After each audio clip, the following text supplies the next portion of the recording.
All right, there's been a maybe a little confusion about the rules and everything coming up for grapple nights and kind of, I guess, tangentially related MSGF. So let's dig into this a little bit. So first off, for grapple night specifically, for this first one, right, this is going to change all the time. Like every month, we'll kind of play with it, the format. But the format is quintet style. But PGF rules. So first off, just the style, the quintet style, what that really means is we have teams and we have these athletes, each respective athlete coming out to face each other. And if you get a submission, you stay. Like, that's basically it. A submission must occur for you to stay on the mats. So even if you win by like a disqualification or something, you're still getting off the mats. You got points for your team, but you're still getting off the mats. You must get a submission to stay on the mats. That's basically it for the quintet format. Now, the PGF rules side of things, that's where I think most of the confusion lies if you haven't seen the rule set yet. But it's pretty simple once you see it. The best thing I can recommend, I'm going to explain it out here, but the best thing I recommend is to actually go watch some PGF matches. So, the season is live right now, season 8. You can watch it for free on YouTube every Wednesday from 6 to 11 Central. Or you can just go to the PGF YouTube channel and pull up the past few weeks of the season and just watch some matches. So those are on their YouTube channel. They're free.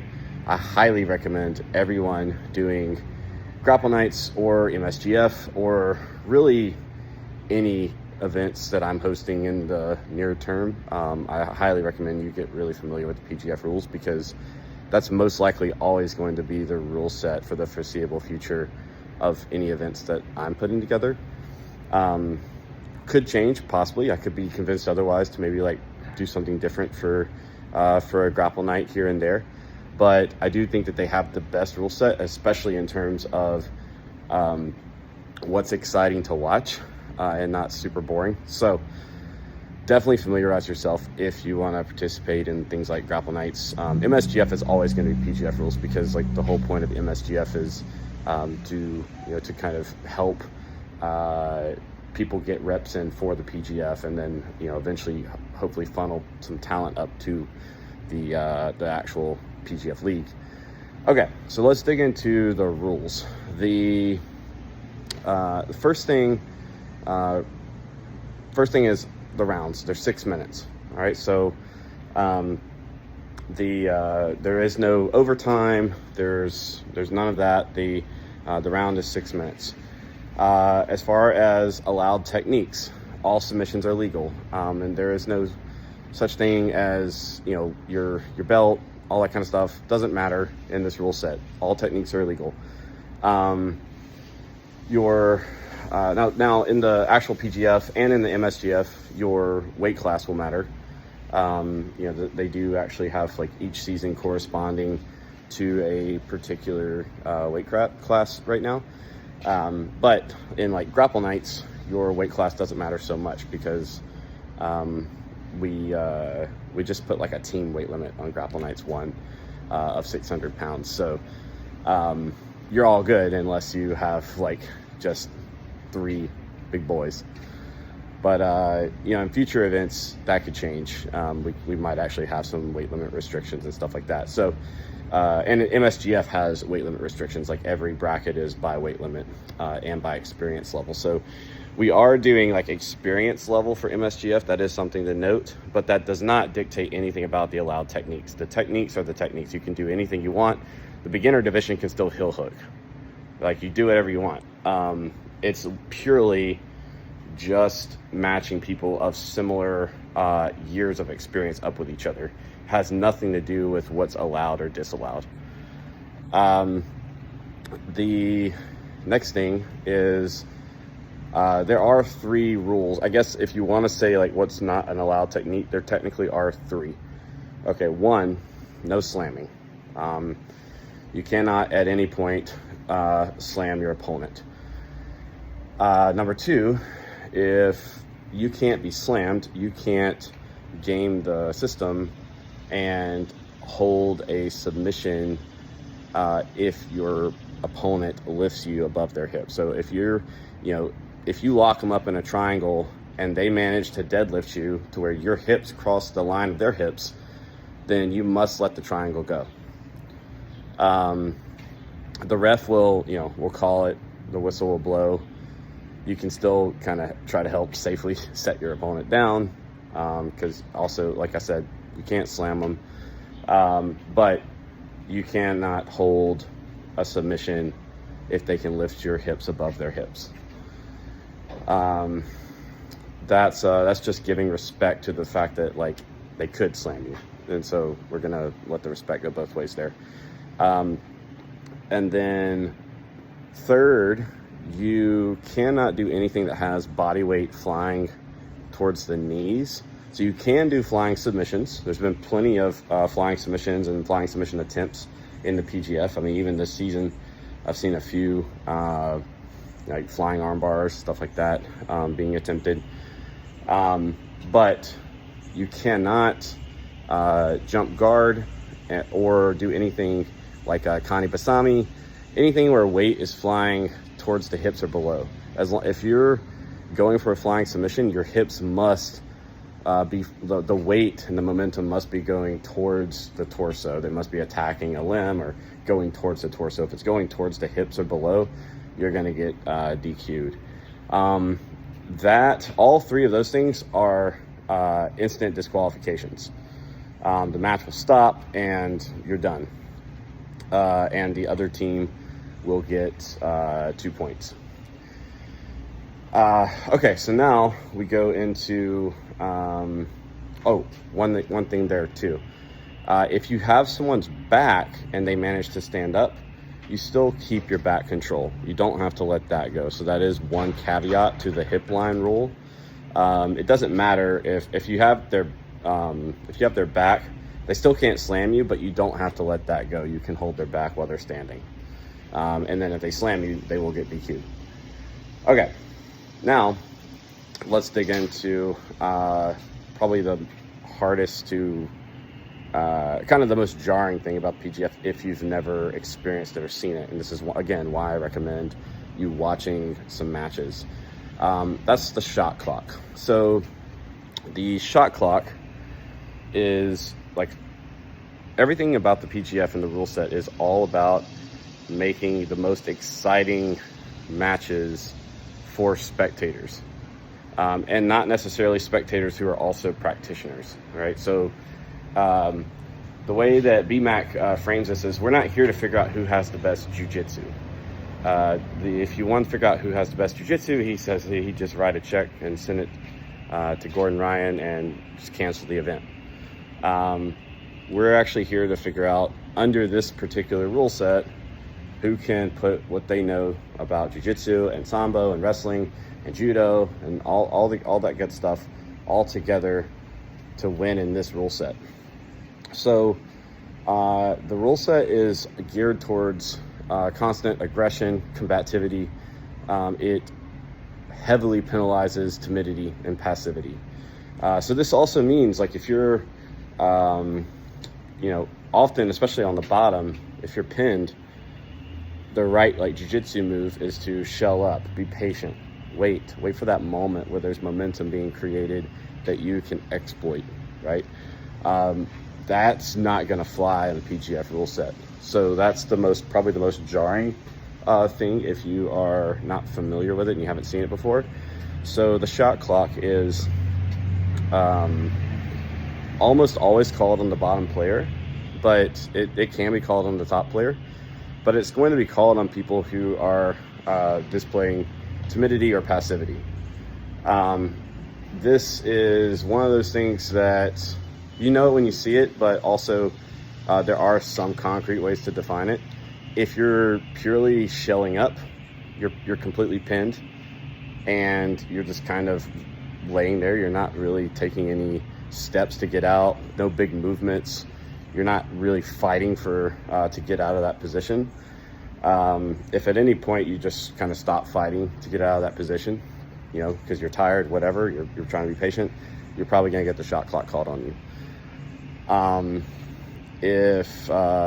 But if you're also like on top and you won't engage into the person's guard, you're kind of like dancing around them, running away from them, you could get the shot clock from the top as well.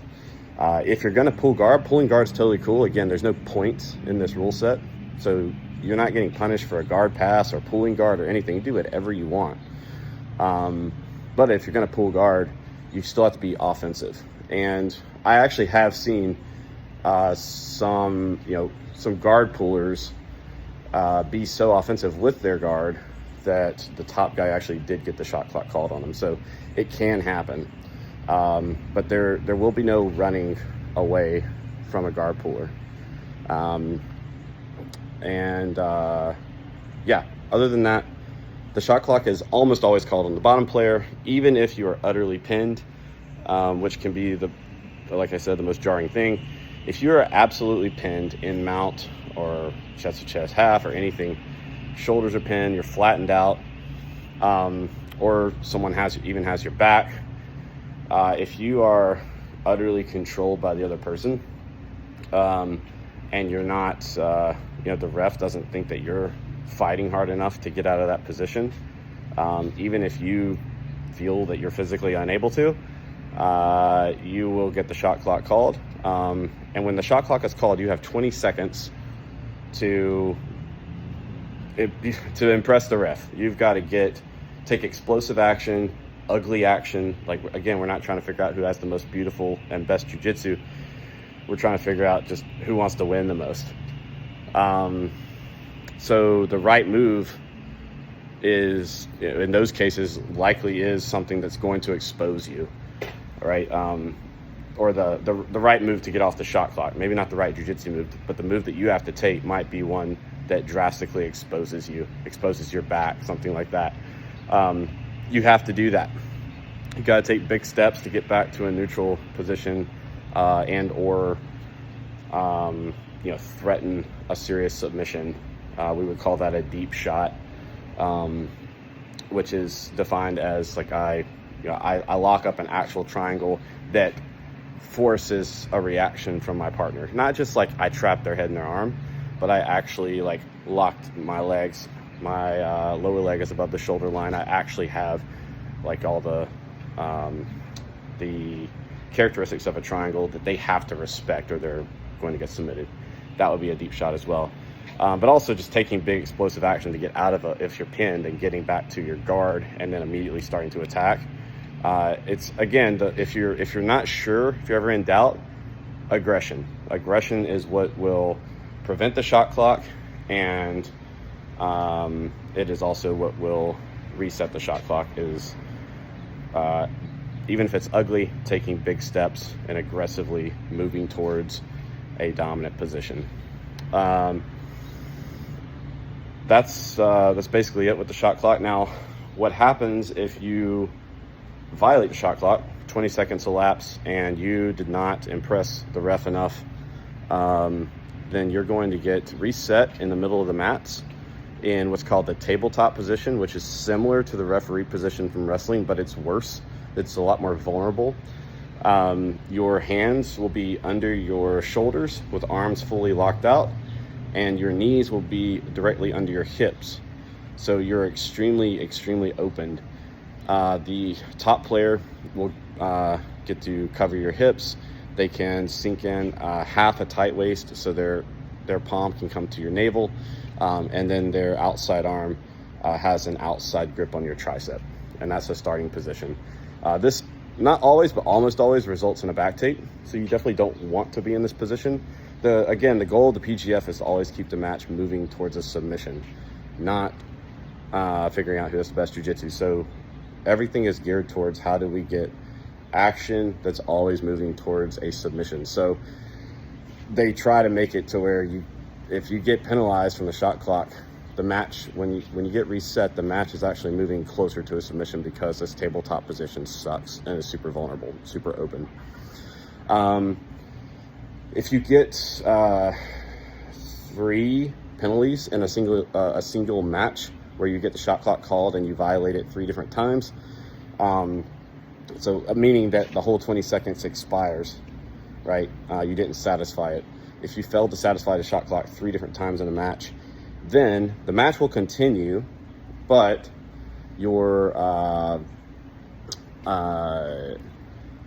if there's no submission, then you're automatically going to lose by disqualification, and the other team will get 2 points. All right, so that's good to remember. And also, if in this Grapple Knights rule set, though, remember a submission must occur for you to stay on the mat. So even if you win by disqualification in like Grapple Knights coming up, even if the other person violated the shot clock 3 times and you won by disqualification, you're still gonna have to get off the mats because you didn't get a submission. But that's 2 points to the other team. So that's just if there's 3 violations, the match continues and there's no sub. So instead of it being a draw, you would get a win because the other person got DQ'd. Now, if 5 shot clock violations happen in a singular match, then BMAC always says his famous quote is like, the match is just over. You're going to go home. You're not here to do what we're here to do. So if you get 5 shot clock violations in a singular match where the time expires, you didn't satisfy it, then the match will stop immediately. The other team will get their 2 points, and that's it. The other thing to keep in mind, though, is if I'm the attacking player and I have control and a pin such that I can threaten immediate submissions. Let's say one example would be back control. Another example might be like a north-south or a dorsal Kimura, where I have a figure 4, and I can immediately start to really threaten a submission there. In those positions, you will not be reset if the shot clock has failed to be satisfied. The match will just continue in those positions, but the bottom player did get the penalty. So that's another thing to keep in mind is if you're in a particular position, you're hoping the shot clock will actually save you. It won't save you if you're in a position where the attacking player can immediately threaten a submission. Let's see. Hey, one amendment here. Sorry, just realized after I stopped recording that I left a couple of things out. The point system, huge, right? That's a huge part of this. In the PGF, it's a team-based league, right? So for the PGF, you get 6 points for a choke, which the PGF calls a kill, and you get 3 points for a break. You also get an extra point if you finish a submission in the first minute of the match. So you can get up to 7 points in a singular match if you were to get a choke or a kill in the first minute.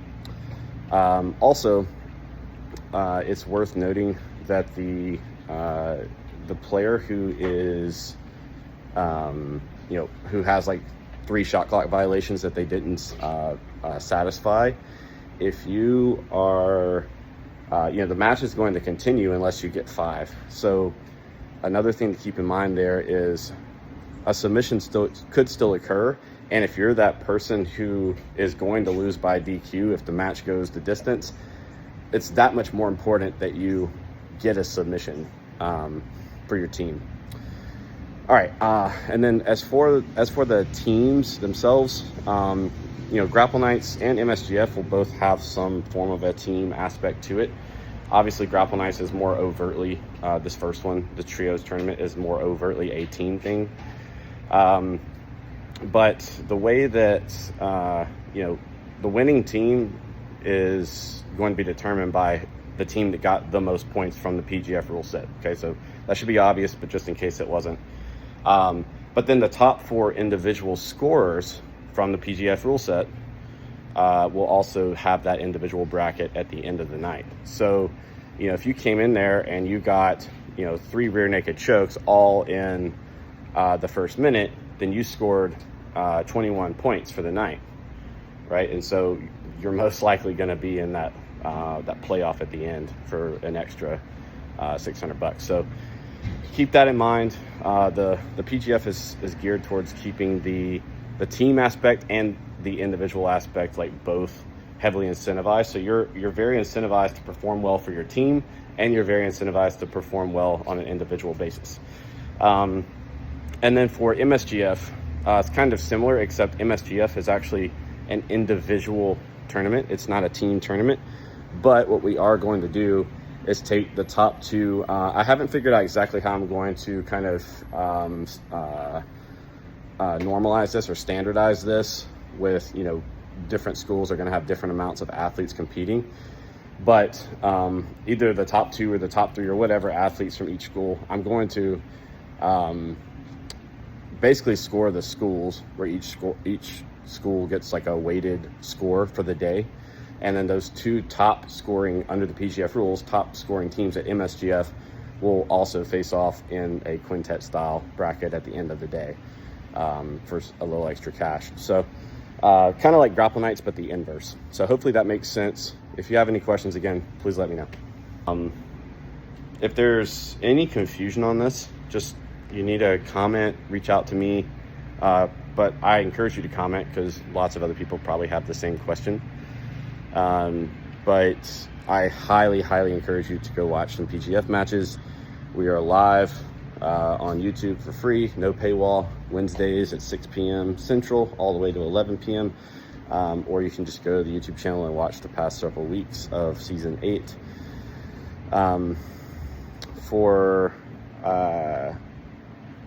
Let's see. Yeah, sorry, just making sure I covered everything. The shot clock is the most, it's very innovative, but it's also the most jarring thing. So definitely make sure you go check that out. Yeah, if you have any questions, let me know, and we'll see you on the mats.